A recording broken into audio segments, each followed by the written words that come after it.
Now, from the Columbia Basin, your local news source, this is iFIBER 1 News, presented in high definition.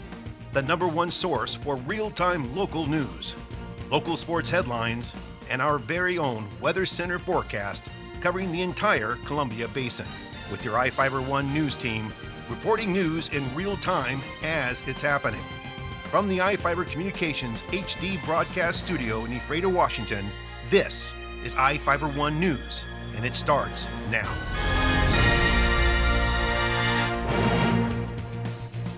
Welcome to iFIBER 1 News. I'm Alan Troop with your holiday edition. This episode was pre-recorded to give our staff a chance to spend Christmas with their families. Our television news broadcast will resume on Monday. You can still watch the latest weather and keep up with news on our website, iFIBER1.com. The Columbia Basin was busy with the holidays and numerous events took place spreading Christmas cheer. Moses Lake had a head start on the season this year thanks to Sir Optimus International and the Moses Lake Business Association. Here with that story is Vivian Huang. Moses Lake got a head start on the holidays on Saturday as the town was dotted with twinkling lights and rows of homemade gifts for sale.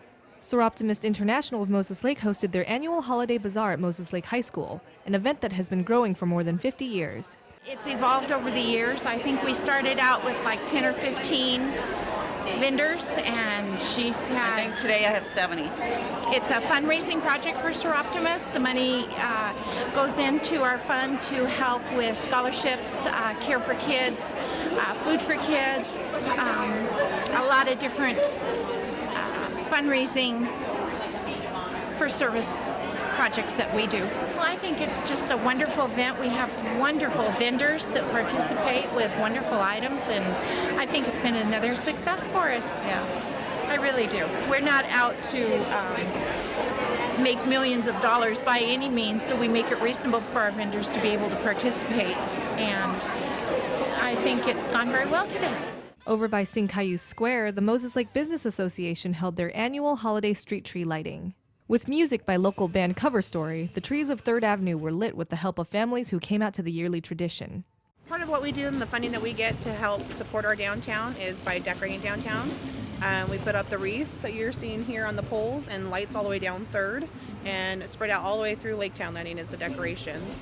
So it kind of brings in the holiday season, and we bring in the street tree lighting as part of that to bring it in. With Thanksgiving barely 3 weeks away, people might think the Christmas-related festivities are a bit early. For these ladies, it's simply a matter of scheduling and getting a jump start on the season. The holidays always bring great, holiday cheer with it, promote all the great things that we have to offer here locally too. And, it never too early to celebrate, good things in life too. But we also have to take into fact that the weather may not be good closer into December. We have a lot of volunteers spend a lot of hours putting up our decorations and stuff too. So we factor in those things too, as well as just having some fun, getting the downtown looking great for the holiday season. We've been doing the bazaar on this weekend as long as I've been in Sir Optimus, and that's almost 20 years. So I don't think it's necessarily it's a holiday bazaar, but it's queued up to... There's a lot of work going into putting this event on, and to have it go further into December, it's difficult. We have our own things that we need to do, so that's why we start in November. Try to get ahead of the game. So yeah, there's been a lot of talk that it gets earlier and earlier and earlier, but we've been doing this like second Tuesday of November. Or always. Second Saturday of November. For iFIBER 1 News, this is Vivian Huang. Thank you, Vivian. We'll be right back after this.